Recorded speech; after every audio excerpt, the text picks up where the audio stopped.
लगातार बढ़ते active case, हाफता हुआ मेडिकल इंफ्रास्ट्रक्चर, अचेत अर्थव्यवस्था, भविष्य पर छाई अंदेशे की धुंध, लॉकडाउन की अदृश्य दीवारें और नौकरियों पर लटकती तलवारें।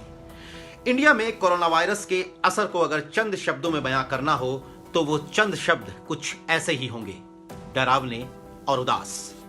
लेकिन इन सब के बीच भी एक पहलू है जिसे इन नकारात्मक परिस्थितियों में अपनी अहमियत सकारात्मक तरीके से दिखाने का मौका मिला है, और वो है देश का संघीय ढांचा यानी फेडरल स्ट्रक्चर। कथा जोर गर्म है कि केंद्र में मोदी सरकार के आने के बाद से शायद ये पहली बार है कि अलग अलग राज्यों के मुख्यमंत्रियों ने अपनी संवैधानिक और प्रशासनिक ताकत का ऐसा इस्तेमाल किया हो जैसा वो कोरोना से निपटने और लॉकडाउन लागू करने को लेकर कर रहे हैं। हालांकि शुरुआत में इनमें से कुछ राज्यों की कार्रवाई पर भी सवालिया निशान उठे, लेकिन बाद में वो संभल गए।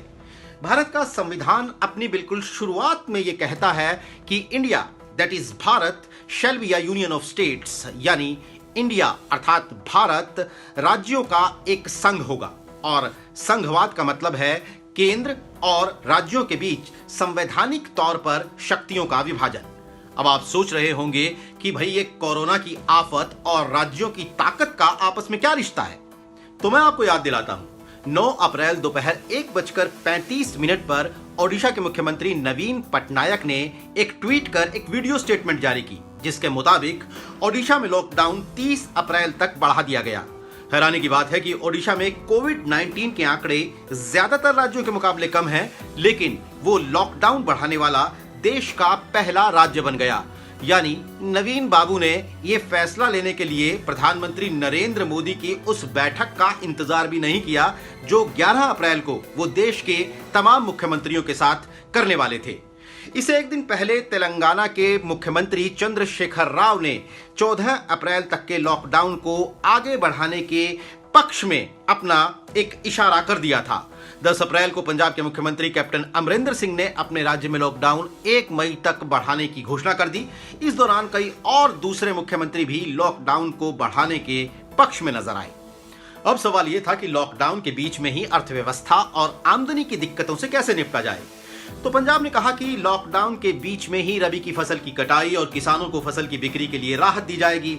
ओडिशा ने मनरेगा योजनाएं और खेती किसानी से जुड़ी कार्रवाइयां शुरू करने को हरी झंडी दे दी। हालांकि इस दौरान सोशल डिस्टेंसिंग के नियमों का पालन हो, यह सुनिश्चित भी किया। राजस्थान के मुख्यमंत्री अशोक गहलोत ने वक्त रहते वो किया जिसकी दरकार शायद पूरे देश में थी। भीलवाड़ा मॉडल से सुर्खियों में आए राजस्थान ने 7 अप्रैल को ही अपनी करीब 7.5 करोड़ आबादी में से 5 करोड़ आबादी की स्क्रीनिंग का दावा कर दिया।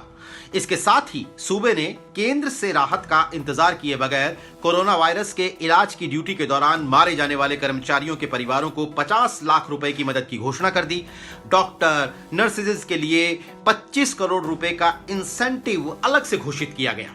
इसमें कोई शक नहीं कि मौजूदा मुख्यमंत्रियों में कई बेहद वरिष्ठ और तजुर्बेकार पॉलिटिशियन हैं, लेकिन कोरोना की इस महामारी ने उन्हें नेशनल लेवल पर अपनी काबिलियत दिखाने का मौका दिया। केरल के मुख्यमंत्री पिनरई विजयन ने बेहद शुरुआत में कॉन्टैक्ट ट्रेसिंग और रूट मैपिंग जैसे वैज्ञानिक तरीकों की शुरुआत कर दूसरे राज्यों के सामने मिसाल पेश की। देश में कोरोना वायरस का सबसे पहला केस केरल में ही सामने आया था, लेकिन बाद में बरती गई एहतियात के चलते अब तक केरल में 2 लोगों की ही मौत कोविड-19 के चलते हुई है। 13 अप्रैल तक महाराष्ट्र में कोविड से मरने वालों की तादाद 149 हो चुकी है, देश के तमाम दूसरे राज्यों से कहीं ज्यादा। लेकिन इसके बावजूद महाराष्ट्र के मुख्यमंत्री उद्धव ठाकरे ने जानकारी देने में पारदर्शिता और कुछ हद तक दूरदर्शिता दिखाते हुए सोशल मीडिया पर जमकर तारीफ बटोरी। पॉलिटिकल कमेंटेटर नीलांजन मुखोपाध्याय अपने एक लेख में लिखते हैं कि कोरोना महामारी प्रधानमंत्री नरेंद्र मोदी की तरह ही इन रीजनल लीडर्स यानी मुख्यमंत्रियों के लिए भी एक धमकी भी है और एक मौका भी। फर्क बस इतना है कि प्रधानमंत्री नरेंद्र मोदी अपने हर फैसले के लिए, अपने हर कदम के लिए पूरे देश की नजर में हर वक्त रहते हैं, लेकिन इन रीजनल लीडर्स को नेशनल लेवल पर चमकने का मौका कभी कभार मिलता है।